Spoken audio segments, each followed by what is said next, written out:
Joining us this evening. We're here to talk about PTSD, that is post-traumatic stress disorder, and its relation to anybody it's affected, and how to deal with it, and how to cope with it, and how to manage it and communicate with it. This is very much an awareness video. It's just for those purposes. It's for no other purposes other than to help those affected by PTSD. And we're joined by this gentleman, John McCullough. John, thanks very much for joining us. John is a former Irish Regiment soldier who suffers from PTSD. And we're going to be speaking to John about that in a bit of detail. John, give us a little bit of background on yourself. In terms of your service. When did you first join the Irish Regiment, and give us an idea of where you served? I joined the army in early January 1992, and I was down in Ballymena. Originally joined the Royal Irish Rangers. The Royal Irish Rangers formed with the Ulster Defence Regiment, obviously to become the Royal Irish Regiment. It was in 1982 when Ballymena, 6 months training, a wee bit different than what it is today. Older former soldiers will know. I moved from Ballymena and went straight to Cyprus for a couple of years. Whenever I was in Cyprus, we got deployed to certain locations, obviously like the Falklands and Kuwait and so forth. The places where I don't want to read into too much in this here because I'll be here all night. We'll sit and talk about where I've been and have been and where I've been about and stuff. But I've been to Cyprus, the Falklands, Kuwait. I done certain exercises, Otterburn and stuff like that. And then we went to Catterick, Kosovo, Iraq and Afghanistan. They were the main places, but we were like doing on training grounds as well, like in Belize and Kenya. So we obviously have to go and train in different environments to be able to go around and anywhere in the world in operations and learn that the heat and stuff, to be able to deal with that as well as the cold. And that's pretty much it. So John, you have a very, very clear understanding that, wars on kind of like, for example, Afghanistan was quite large scale. And you had there was a lot of deployment. So you had thousands of soldiers, and that was quite a prolonged war actually. And your regiment went there. Yeah, that's correct. Yeah. Okay, and so it's all, we all know. I mean, even the MOD know that this brings a big risk of mental health issues on the return of these soldiers. They know this. We all know this from previous wars. But I think there's a lot of people, like a lot of the viewers here, are not going to have a very, very clear understanding of how it's affected soldiers. Soldiers obviously go to war. They become involved in combat. They get involved with situations and have experiences where, they witness a lot of conflict. They see a lot of death, and that affects them in many, many different ways. To that extent, John, and that's is that the main thing? Is it, John? Is it? I mean, it's not just combat; it's experience and perhaps maybe victims, and knowing what's going on in these wars, because a lot of these wars are not just combat; they've involved a lot of war crimes. I mean, you mentioned Kosovo. Kosovo was just over a year, John, a year and a half, I think, if I'm right, if I can remember. Yeah, well, we done you go on a tour. It's obviously whatever the tour is, like 3 months, 6 months. It's normally 6 months. That's what we normally do but the Kosovo thing was, it was a surprise on us all. And that was dated back in 1999. It was a surprise because we were ready for deployment because we're trained soldiers, but it was like flick a switch, you're going to Kosovo, and it was a big surprise for everybody that was sitting there because the army has it's a foundation type thing where you've got so many hours to move, so you go from 24 hours to 12 hours to immediate deployment.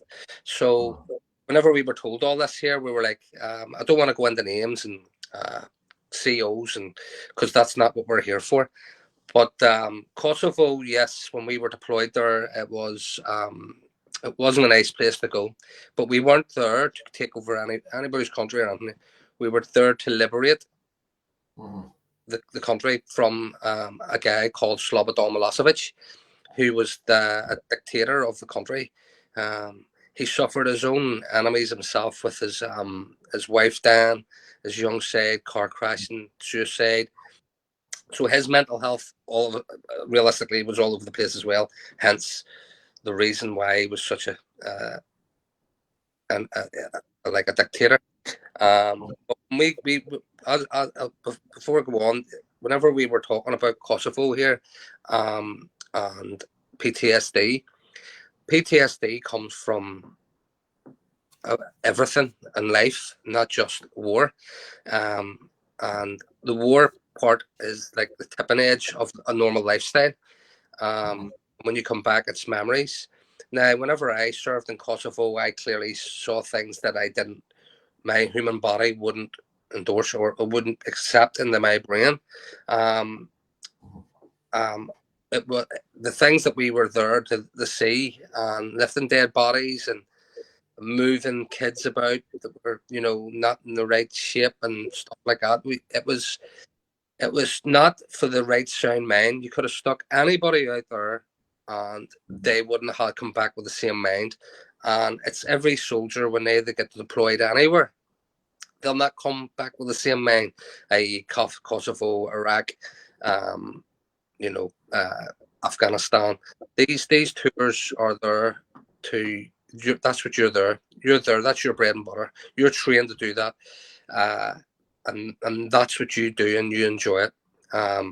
And when you join the army and you're going around, the things that most of all and each soldier or each former soldier or current soldiers that are there at the minute will also, they have friends there that are very close knit.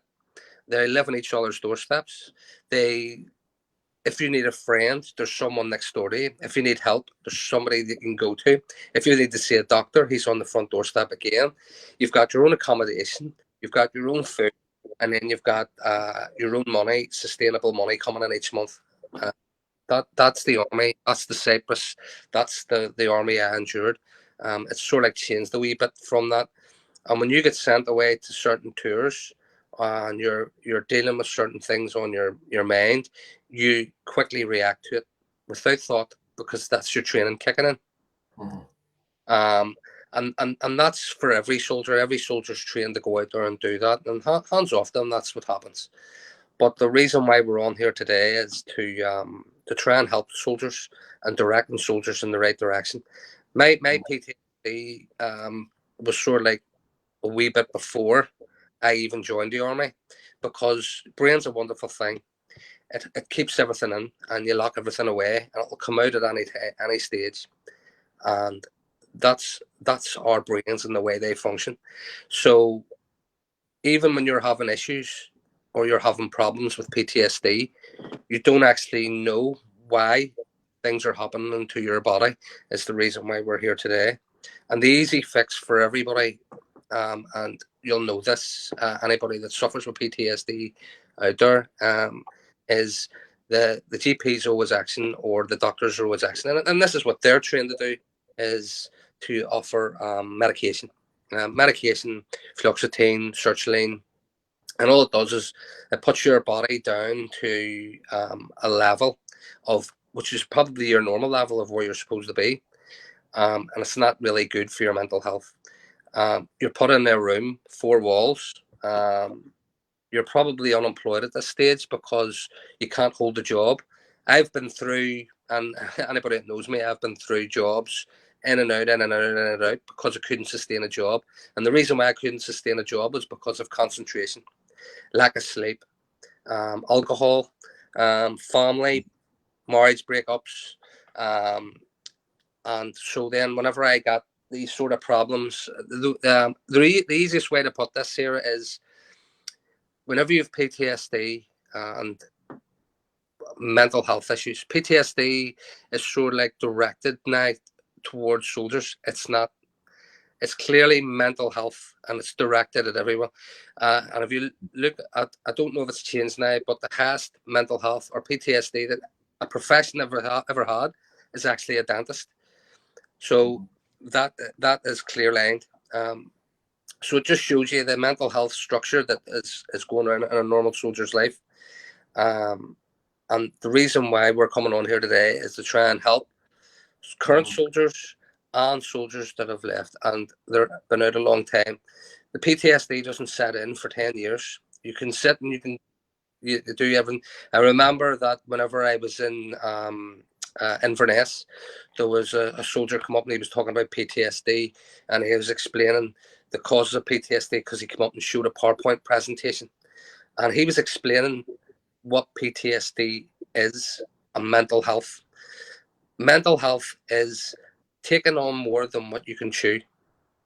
So if I've got a glass, I'll give you an example. If I've got a glass here and I'm filling it with water, and you're dealing with everything throughout your whole life, it'll come to about halfway of what you normally deal in your everyday life.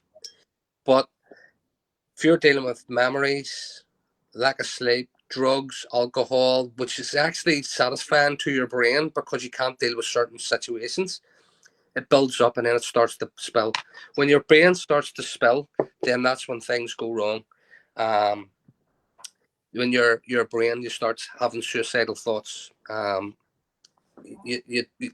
reflex from that is by to do stuff like different sports and fitnesses and stuff like football, walking, reading, listening to music, social media, different sports. And it's also whenever we're dealing with this, so the idea, the things that we need to stay away from, and what can cause PTSD if you're not handling the PTSD in the right sort of situation. You're in the house, you're looking at the four walls, you're unemployed, you can't get a job because you're on sertraline medication, because you're slowed down, you start making mistakes in work, you can't hold a job, and then so this is the GP doing their normal everyday thing because that's what they have to do. I'm not gonna slag down any sort of GP or any sort of drugs. Maybe it's worked for some people. I'm speaking about my own experience. I come off the drugs because I didn't like the way it made me feel. So you start doing things like not washing. You start drinking. Some people take drugs. I didn't. I was dead against it. Normal everyday life that you're dealing, having to go out and do shopping, cleaning your house, and even washing your normal bathing and showering every day. That whenever you're doing them type of things, it's kind of slows right down, and then your body stops functioning. Now, anybody that's listening that has mental health issues will deal with this, and they'll do that because they know. I went to a mental health nurse. Well, the GP said, "Can you go and get a mental health referral?" I went to a girl who I went and spoke to, and was speaking about their normalities of life before I joined the army, as well as what I was today. She was talking away to me. She came whenever I was speaking to her. There was things came out in my brain that I actually didn't think about, like Kosovo. One of the main ones was Kosovo for me, and that was just the tip of the iceberg. That was right at the top of the glass, but that thought stayed in my brain for a very, very long time. It kept on. It was like recurring nightmares, waking up with shakes, biting my tongue when I was sleeping, waking up with a pillow full of blood. Eating, I was choking when I was eating. I couldn't. Whenever somebody was asking me a question, I wasn't actually thinking about what they were saying because my brain was numb. I couldn't actually listen to what they were saying. And if you're in a small family and you have and you're married and you have children, you can't really deal with them kind of situations like everyday life, taking your brain's in a completely wrong place, and all wants to throw drugs down your neck. Okay, that's definitely not going to happen. If you think that you're going to be able, and you think you're all big and almighty, and you've got brains, and you can tell people, I'll be able to carry on. You won't. You'll only be able to carry it on for a certain amount of time before your brain synchronizes and it puts you in a bad way. John, can I just touch on Kosovo? Obviously, if you're uncomfortable talking about you, I don't need any details, but obviously, quite significant thing here was Kosovo for you that affected you in a lot of way, and you did mention to me in a previous conversation what was going on. Can you talk a little bit about that experience, John? Yeah, I mean, this is a program for some of the lads who are suffering from PTSD, and they'll rather relate this. It's certainly not a podcast for children. So if you wanna explain a little bit about that, John, and how that's affected you to that extent. Well, I was a lance corporal, and pretty much we were getting deployed. We were in sections. The vehicles were sections. We weren't really equipped with smaller vehicles, so going about Kosovo was a bit tight. We were the fire brigade, ambulance, and police essentially for the people that were currently living there, Albanians, and that type of. But we had a call sign. We were there as sections, so there was 8 men in a section, and then there was 4 Charlie and 4 Delta, obviously, and then you've got your section 2 IC. Our sections get separated because they were the call. So anything come on with the radio, they were the call. So you had Whiskey 60 Alpha or whatever call sign you were, you get sent to that. So you were the ambulance and your police. We get called to. There was somebody come into the radio station, and it was like a TV station where we were accommodated, and said that there's been a certain area in Kosovo that it needed a wee bit of attendance. So it was a wee old woman actually, and so we basically this was a way later on in Kosovo. It's like we were in 3 to 4 months in Kosovo before this, but we'd already been dealing with a whole lot. But I'm just speaking about this here because this is the thing that's was reoccurring in my brain whenever I was sleeping at night and giving me nightmares and stuff. We called out to, it was like a warehouse, and the person that came said there's a nasty smell coming from the warehouse. We were only 4 men. We were obviously in the radio, but our other call sign was just round the corner from us. And if we needed assistance, we were happy enough. But anyway, there was a guy. He was the sprog of the section, and I told him. I said, go firm. We had a look in. The shed was completely in darkness. So with these big mag lights, and they were like huge. I says, go and have a look about. But then somebody called me, and I got kind of distracted to what was doing because there was something happening on the radio. I was listening to the radio as well, and then the guy that I had sent in there, I'm not going to mention his name. I was like, where did he go? What's he doing? So then we went into the room. There was another guy had another big mag light. It was shining the big mag light. It was a big, massive warehouse. It was complete darkness. And as we were approaching it more and more and more, the smell of death was just over things. So we had the things shemangs on, tied them around our heads, tied them around our things. We were walking in. I went to the back, and the guy that was there was compressing a chest when I shined the light, and the warehouse was. I can't remember how many bodies were lying there, but there was quite a lot of bodies, aging from infants right up to adults, female and male. So when I shone the torch onto my friend's eyes, he was gone in shock. He just wasn't there. Trying to get a response from him. He was compressing the chest and blowing in the mouth. There was flies everywhere, the smell of vomit and the smell of everything. Because the boys, when they were coming in, they were vomiting behind me because of the stench of the warehouse. He was compressing the chest, and I grabbed him by the weapon and pulled him out and said to him, lads, you need to get him out. Got him out, shined down. I had a look at the body myself when I looked down, and I was having a look about. But as you know, before you go into anywhere, you're always trained to make sure it's safe before you go in. So I had whenever I went in, the guy was shocked, went into shock, and he just got sent back to the UK right away.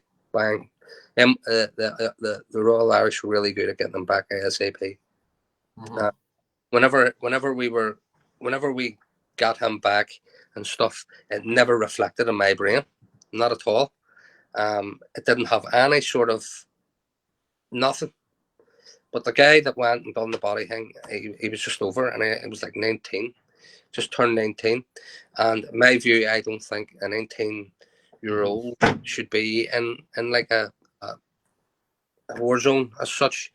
I know the age is 18, but not for me.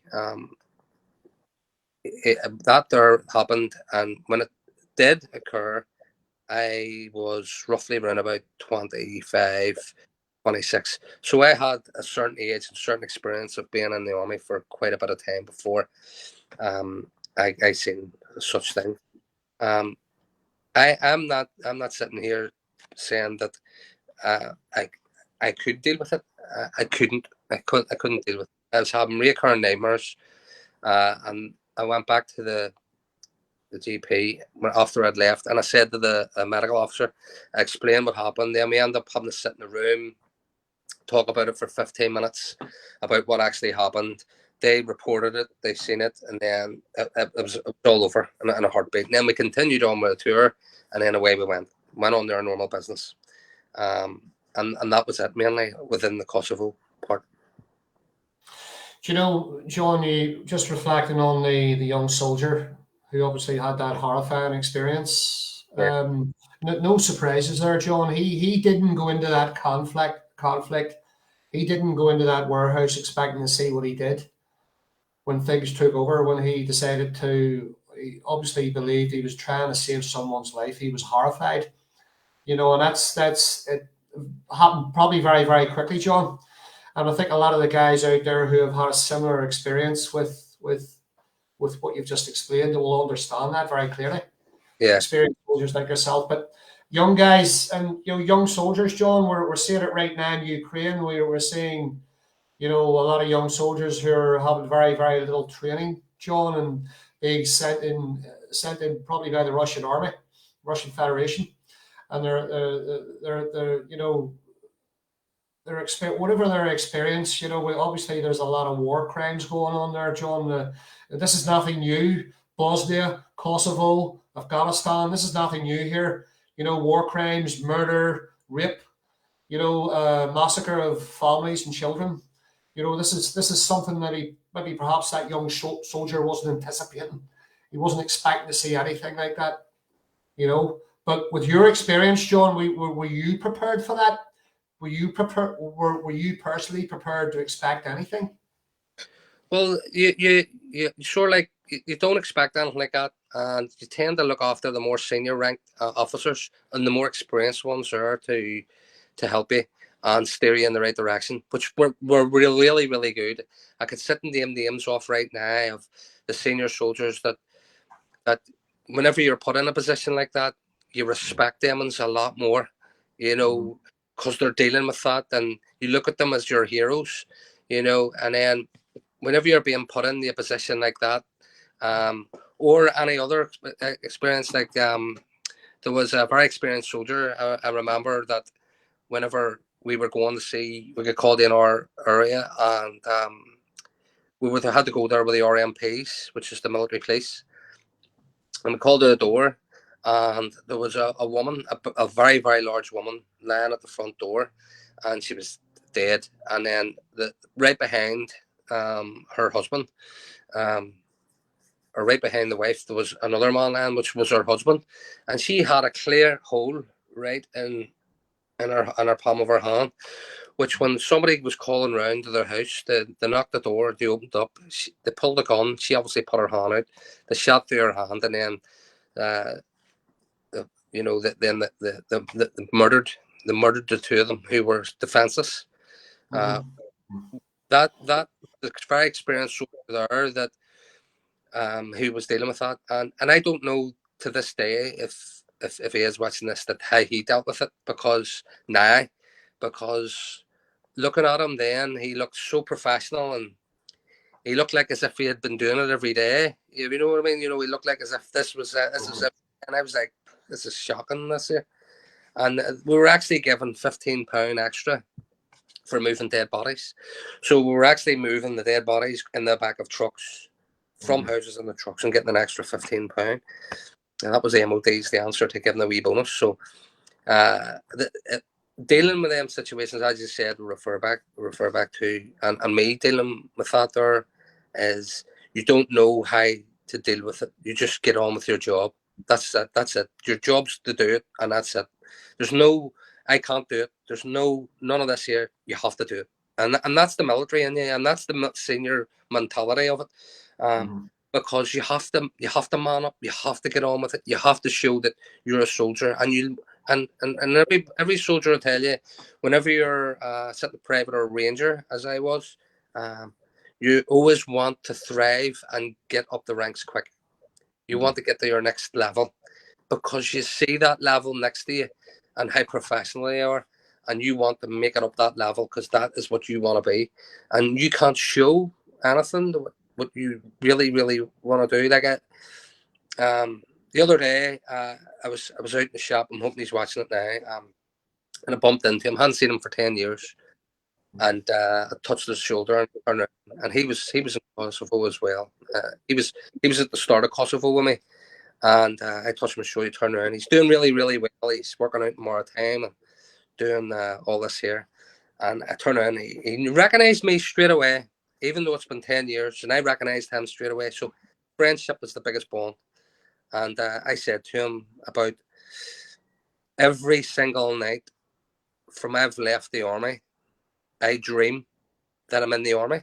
So I'll be packing a Birkin and I'll be speaking to my old friends and doing all that. And I dream nearly, I'm not even joking, I'm dreaming about 5 to 6 times a night. And it's not a horror, not a nightmare. It helps me. It helps me get on. And I said to this guy, and he says to me, he says, do you know what? He says, I dream like that too, but I didn't want to tell anybody. And I says, why would you not want to tell anybody? He says, well, I feel weak. And I go, what? Because you've got a heart and you care and you love your friends? And he says, so that was a surprise to me about seeing other soldiers that won't respond to something that's so easy to acknowledge, and that's my opinion on it. That's my sole opinion on how I dealt with it. I think it's a very important point you just touched on there, John, because PTSD, from my understanding, from a psychologist who I spoke to, really is really the essence of it is not being able to move on, after the event, after the trauma. That's the difficulty. That's the essence of what it is. And you've just touched on it there. And a lot of soldiers, do you perhaps feel a lot of soldiers need to communicate more in groups, John, and rather than medication and professional help? Is it better if they communicate with perhaps like veteran groups that can sit down and talk to someone about PTSD, like maybe a WhatsApp group or a group, just like you would do perhaps maybe when you've come off alcohol or you've come off drugs and you have that, that person in the background who's there to call when you've had that bad dream or you've had that temptation to look back. Yeah, well, the way to sort all this out and the way to help people is, I always remember that there was an inspirational military quote, and I'll tell you what it is. I had to write it down because I couldn't remember it, and this will be known to every soldier that's there, and these words are so true. It says, bravery is being the only one who knows you're afraid. Success is not final failure. It is not fatal. It is courage to continue that counts. Motivation is the art of getting people to do what you want, but to do because they want to do it. So them words to me meant a hell of a lot, and that was what I'm fixated on. But for to get people to get soldiers to look at what way they're dealing with social media and trying to get help is if you're drinking and you're on drugs, you get two paths. Obviously, the drinking and the drugs is not one path on its own. That's just adding more onto your PTSD, even though it numbs your brain for a while, and they think that that's going to help. And that's nearly, like I would say, 65% of soldiers.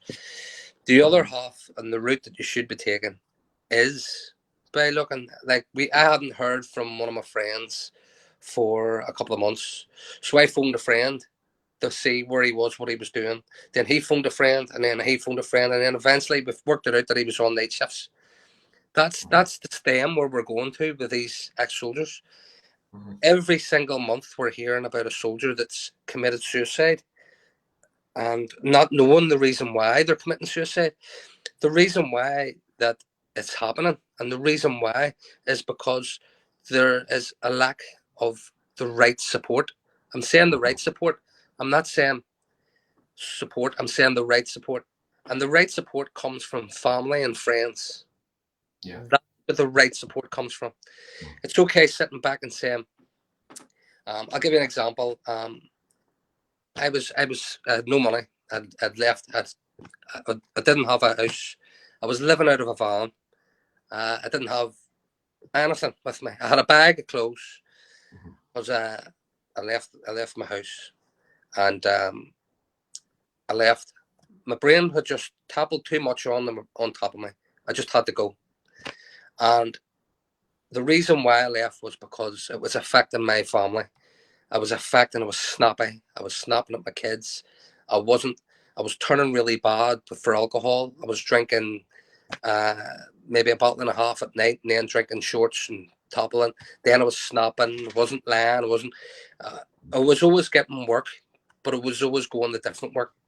It was the most hardest thing I ever did was to leave because but I knew it was the right thing to do. So when I left and I was in a van, that was the beginning of my support that I needed from other agencies. So I'll give you an example. I phoned a couple of people and they said yes, they'd help me. They didn't help me. There's this thing called, you phone a number, they go, there's another number, phone that'll help you. And it's like passing the buck on to someone. There's no direct person to go, listen, you come down and you see me right now, or I'll be up to your house and I'll call. The only support they have is ex-soldiers. So an ex-soldier recognises that soldier is in difficulty. He then goes up and pulls him out for a pint or asks him go in for a game of snooker or golf, say. When you phone, I phoned Combat Stress. Combat Stress says, listen, on the phone, sitting talking to me. By that time, it was too late. You know, what can they put me into a house? Can they feed me?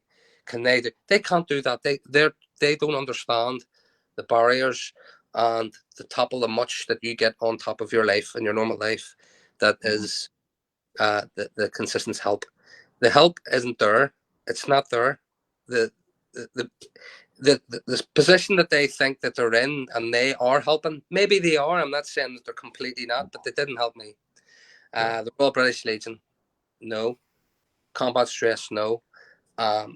There's other agencies that didn't help me. There's an agency that I asked for help and I got a complete cut, no.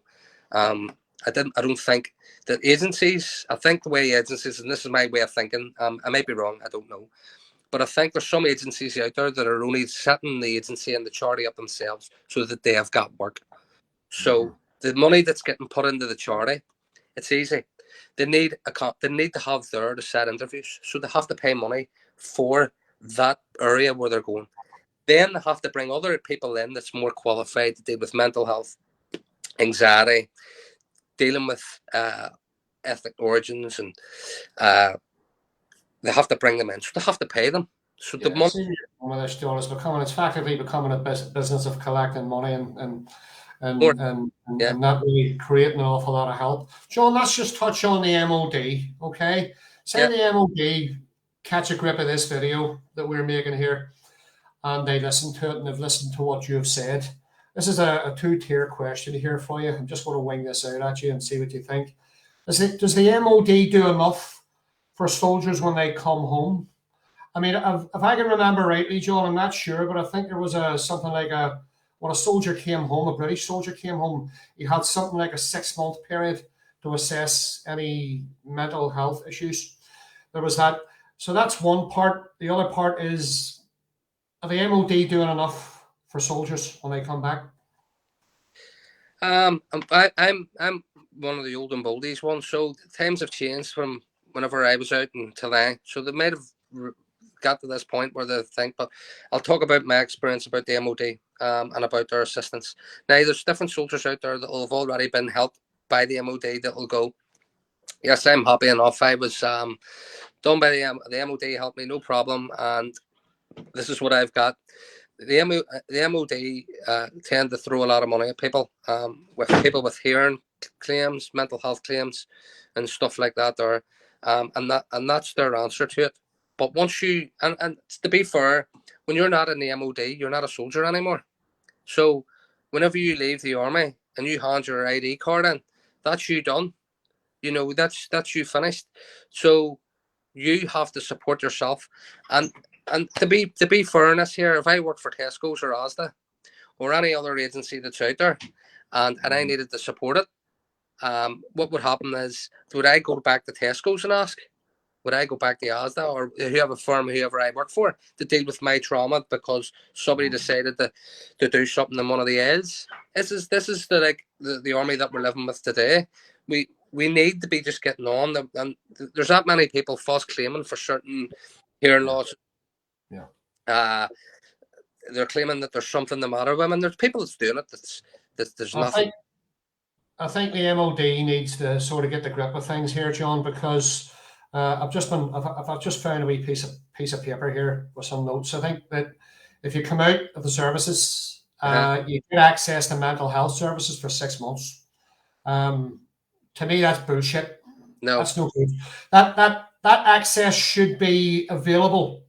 If that soldier has served his time anywhere and he has experienced trauma or he has PTSD, he should have access to mental health services for the rest of his life. Because that trauma can develop itself at any time. Would you agree with that? Yes, 100%. So it didn't happen to me till what 10, 20, it could be long. It could be far longer. It could trigger from 5 years right up to 20 years. But that again, that's it's the MOD's responsibility, and it's they should be responsible for to give that. John, this is not a money thing either. This is not about money. You look what the government are spending on. We get a lot of terrorists come into the country. We get a lot of young. I'm not going to get into the ethics of it, but the government has a de-radicalization program, and it's very expensive. And so, we have enough trouble with immigration. I mean, we're spending hundreds of millions of pounds, billions of pounds, John, on immigration, and we're bringing a lot of terrorists into the country. And if we spend millions of pounds de-radicalizing them, and making them British citizens or sending them home or whatever we're doing, there can't be an excuse that the services cannot be accessible, and it's got anything to do with funding. So there's another message, perhaps maybe for the MOD to take a look at, because obviously everything has a time scale, in terms of how much help we can provide you with. So that's certainly one of those things to get on with. And, financial help as well. There must be something there. There has to be a government fund there, John, to help lads who are lost, who find themselves on their own after a period of time, the PTSD will have got nowhere to go. And I think that groups of communicating groups with other soldiers is definitely the way forward. I watched, I don't know whether there's a guy, I had a conversation with a guy earlier on today. There, a guy called Andy Price, and he set up a group, a support group for veterans with PTSD, and he brings them together and they have a coffee, they meet up, and he's helped these guys. Some of these guys have been on the street, John, alcohol, drugs, suicidal, and that's how far it goes. And that's what we're sucking up a lot of time here, John. So I want to talk about a very, a difficult subject. It's a wee bit difficult maybe to talk about too. It's suicide. Suicide is a big problem, John. It's a big problem, and it's because of these other issues that this evolves itself. And I'd like you to talk about.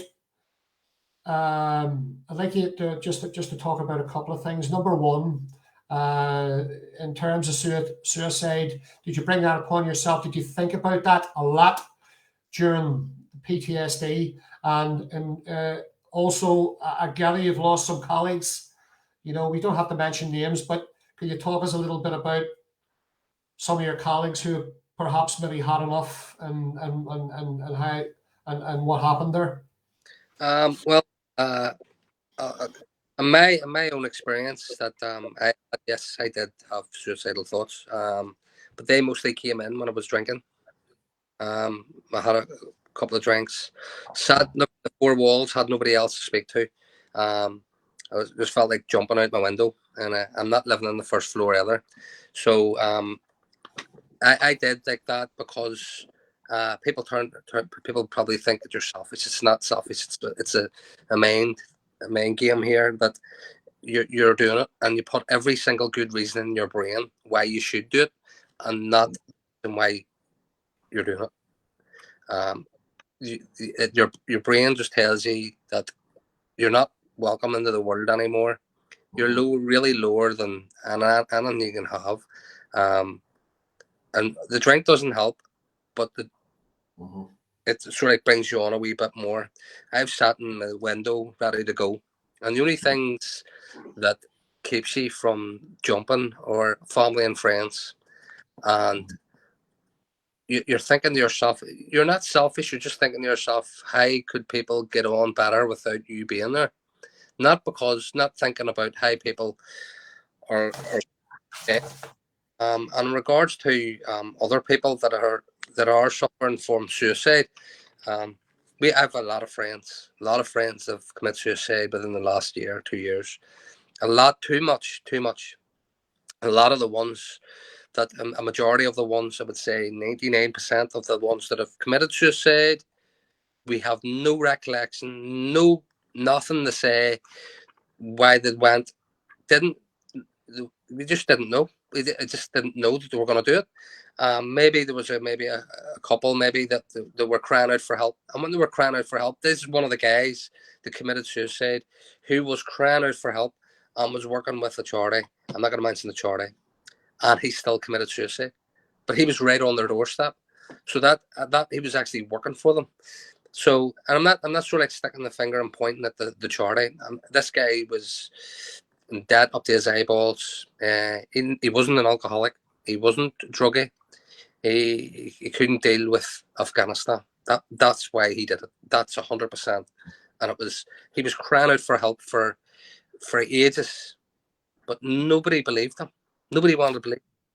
John, do you feel if he was able to get in touch with you on the phone and communicate with you to some extent, do you feel that would have helped him? Well, it wouldn't have helped him because he was sitting in front of me and talking to me with the brew. He was going, and not just me. He was saying it to high ranks. He was saying it to loads of other different high ranks. But them people in the high ranks are obviously going to refer him off to mental health, which he did go to mental health, and there just wasn't enough for him in his own brain. He couldn't deal with the things that was going on in his brain. That's was down to it, and that was a bit of a disturbing one. To be fair, because this guy, you know, he was a lovely fella, absolutely lovely. Good looking wee fella, no problem with women around like that. He had issues with his mum and dad, you know. He was just a good lad in general. And it's difficult because I'm sort of like trying to bounce. I've got people in my brain here. I don't want to mention any words.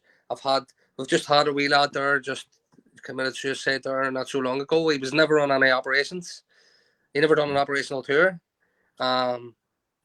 He was in the army, but he was, you know, he was a reservist. He committed suicide. Nobody knew why.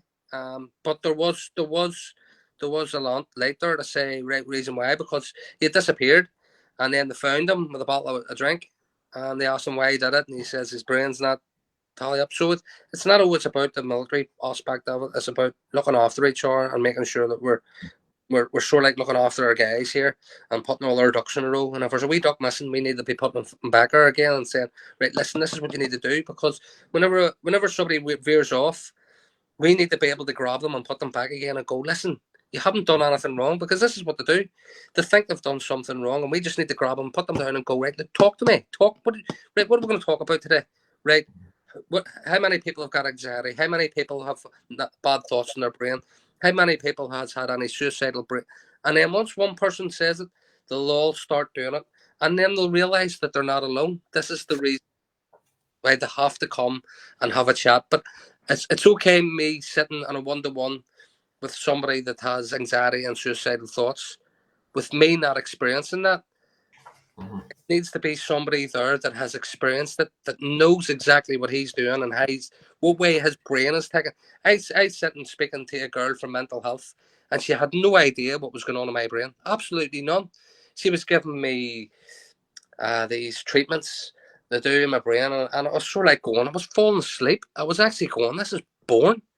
I don't want to be here doing this. So then, because they were giving you the times and periods to do it on their time period, which 9 times out of 10 you were going, I can't do that because I've got to work. I can't do that time period because I've got to work. So you're going round their clock.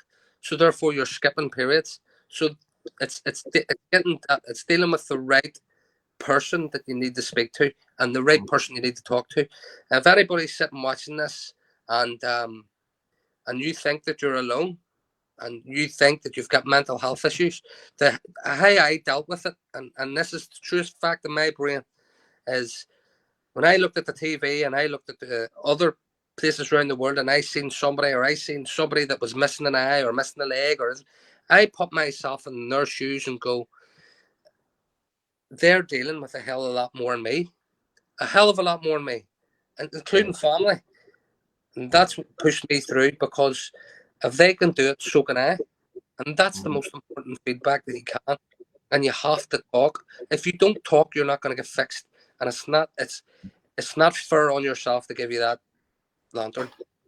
I think most people, John. I mean, this stream's going to get more of a viewing on YouTube when we upload it, and I think when a lot of guys like yourself who have had your experience listen to this, they'll see someone like yourself. You're obviously a very, very strong character, John. You know you've dealt with a lot. You know you've appreciated the people around you. Your family. You mentioned your family is very important to you. You know your son. You know your family, your friends. You've obviously communicated with other soldiers as well. You've been very sympathetic, and that's one of the reasons why I wanted to do this. I wanted to do it for other reasons too. The reasons because you told me very recently, some of these lads committed suicide. You know, one of them hanged himself, the other one shot himself, and I think that it's very, very sad, John.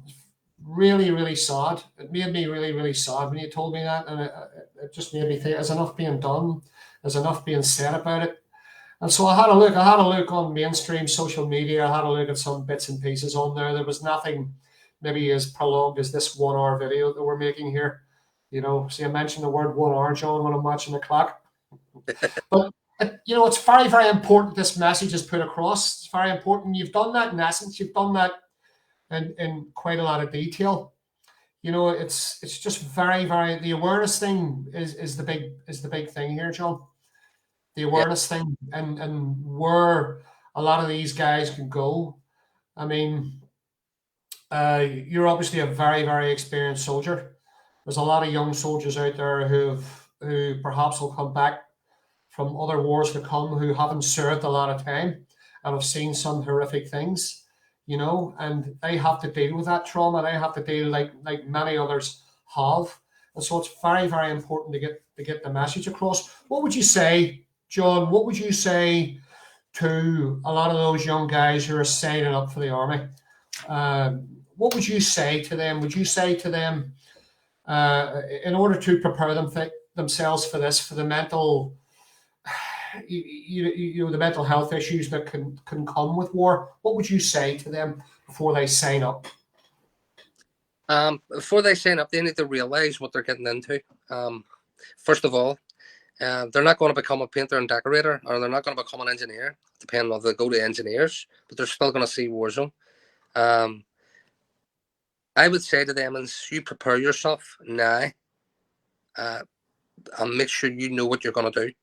You know what you people will go, I'm going to join the army because I want to be in there for a lot of years, and I want to go and kill people, and I want to do this and I want to do that. That's not the way the army works.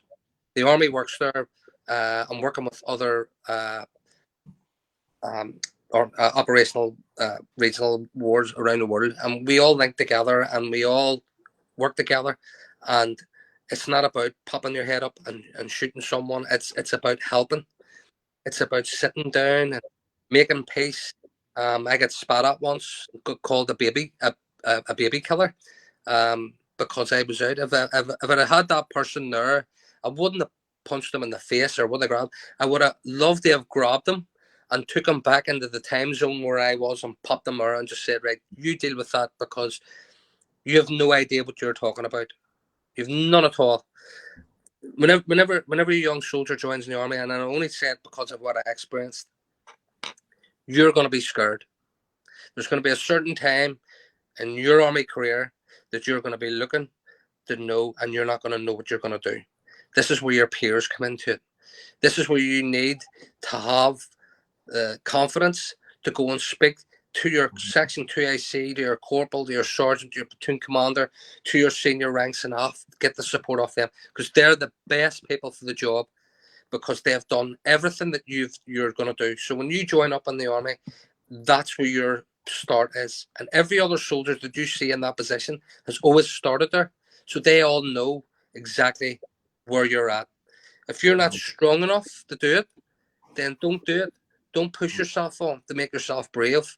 Don't be doing it, because you will go to war. If you go to today, you will definitely go to war, without a doubt in your mind. You need to sit back, think about what you're going to do before you do it. I'm not trying to put you off joining the army, because I'm for the army has given me the best thing in my life. I would never ever change it. I enjoyed meeting loads of people throughout my whole army career. I wouldn't change a thing, not a single thing. But I knew what I was getting into. I knew that the fitness regime, the knowledge you have to be put into your brain.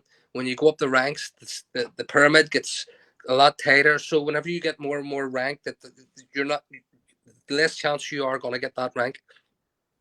I just got up the ranks as quickly as I could, um, and see where I want, because the higher the rank you go, you sort of like stem from an infantry soldier going on the ground to a pencil, in an office job. And that's where it's supposed to have. And the office job is there to lend support. I was the assistant unit welfare officer for One Royal Irish, and we were dealing with families and dealing with the single soldiers and the married soldiers as well. And I don't think that kind of gets looked at as much as what it should be. The welfare officers of One Royal Irish and every other regiment that's there are absolutely fantastic. I've actually seen a couple of welfare officers that actually sit down and cry with the families because of lost ones, because of being military deaths and stuff. And the support is there while you're there. It's when you leave, that's the support gone. And the young soldiers that are joining, you have to acknowledge what you're going to be getting into before you get into it. But don't let it put it off. Best thing I ever did in my whole life. I wouldn't change it for a single thing, but you have to prepare your brain for wherever you're going and expect the unexpected, essentially. John, just touching on recruiting, we'll just stay on that for a minute.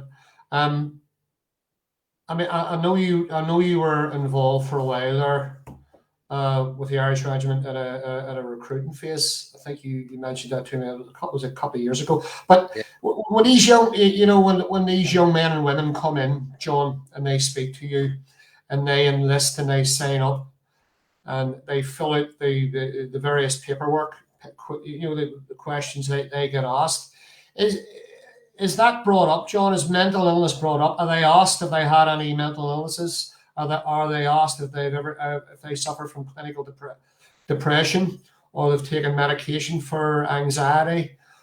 Is that a question that's asked to them, John, just before they enlist or through the process? Yep, 100%. Yep. There's you went through like it's a pack, and it's all on a computer. So it's now done where the candidates become recruits. So the candidates get asked that even just the very first interview, as soon as they come in through the door, they sit down and they go, and then you talk to them generally. So you would just sort of like, listen, how often would you drink? As soon as you'll say, listen, are you taking any medication? Because the doctors will check with your GP anyway to see if you've taken anything, and it's a very, very strict thing now to get in. So if you've been taking any sort of like tablets for mental health, anxiety or stuff, it's a clear cut no. You won't get in. They won't do it. And that's good, because but they're not saying a clear cut no. They're saying you have to be off the medication for a certain amount of years before they'll look at you again. But yes, definitely the MOD are doing it 100% right, as in the recruitment phase of it. Of course, the other thing is, John, that a lot of young men and women who enlist in the services, are probably perhaps maybe at that time not aware that they have a mental health illness, that they suffer from anxiety or clinical depression, maybe perhaps it hasn't evolved itself, so there's that too, I think, in a lot of ways. But we're living in an age, John, I guess we're living in an age, well, unless you live in Russia, we're living in an age where we're not drafted in like that. You're not drafted into the army, like you were back in the war years, in the Second World War, where you do your national service. You do your national service as a prep, and that continued after the war, I believe. Where you could be drafted into the army. We think, I suppose, we think of horrific wars, John, like maybe like Vietnam. Where a lot of young 19-year-old American lads were only given just a couple of months training. They were given a rifle, and they were sent over to Vietnam. A lot of them were killed. They were killed very horrifically. When we landed on the beaches, John, in France, a lot of those young soldiers were 19, and they were only given a couple of months training with rifles, and they were cut down on the beaches. And we don't forget things like that, do we? We don't forget that. Well, it's important that we remember our history and remember where we came from, because without them, we wouldn't be where we are today. That's right. That's absolutely right. I mean, we've learned nothing from wars, John. We've learned absolutely fuck all from wars over the last 100 years. We've learned nothing, because here we are in 2022, and they're fighting a horrific war in Ukraine. We have a Russian Federation that's sending missiles into civilian buildings. There's soldiers on the ground who have been drafted in at the drop of a hat with very little training and sent in with rifles, and they're being killed. We have civilians, arming themselves to hold Ukraine. So we've learned absolutely nothing, and it's totally uncontrollable. And I think this is the kind of thing that a lot of young soldiers, or a lot of young men and women who are thinking about getting into the services ought to think about too, you know. And it's a very important thing to mention, because for me, nothing's changed over the years at all, and this is going to continue. Well, we just wonder what happens in the next 10 years when we have the anxiety, we have the depression in the next 10 years, because the world is going to be at a standstill with the amount of people that are mental going through the yin yang.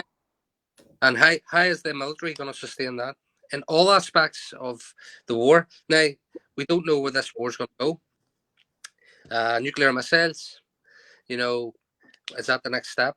How are we going to finish? When's this going to end? It's driving the fear of everybody and around the world, you know, what's going to happen.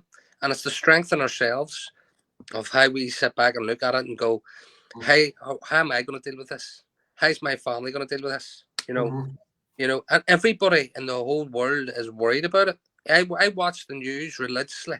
Never watched the news before. Never. Until now. I'm watching the war. Now, other people need to be aware of that as well. And other ex-soldiers need to be aware of that as well.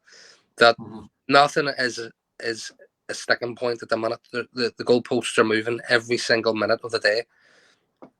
And John, I know you've effectively retired from the Irish Regiment.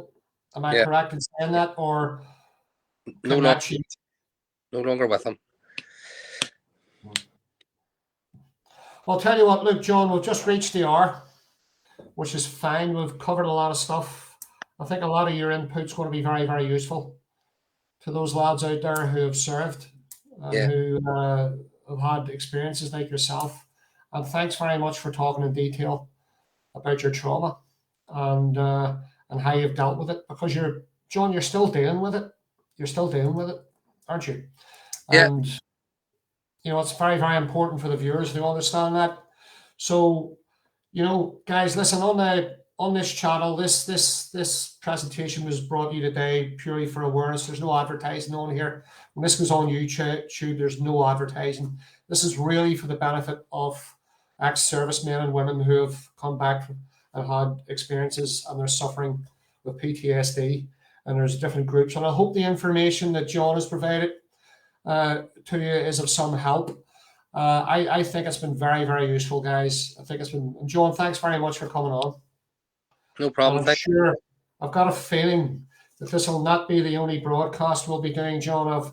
I've got a feeling there's other things we'll be talking about in the future. So we'll just wrap this up now. You can stay on the line there. Anyway, John, thanks very much, guys. I hope it's been a great help to you. Your feedback will much be appreciated. And if you like the content, then just hit the subscribe button to Dave Lewis Live. And I appreciate it very much. Thank you very much for watching. Okay.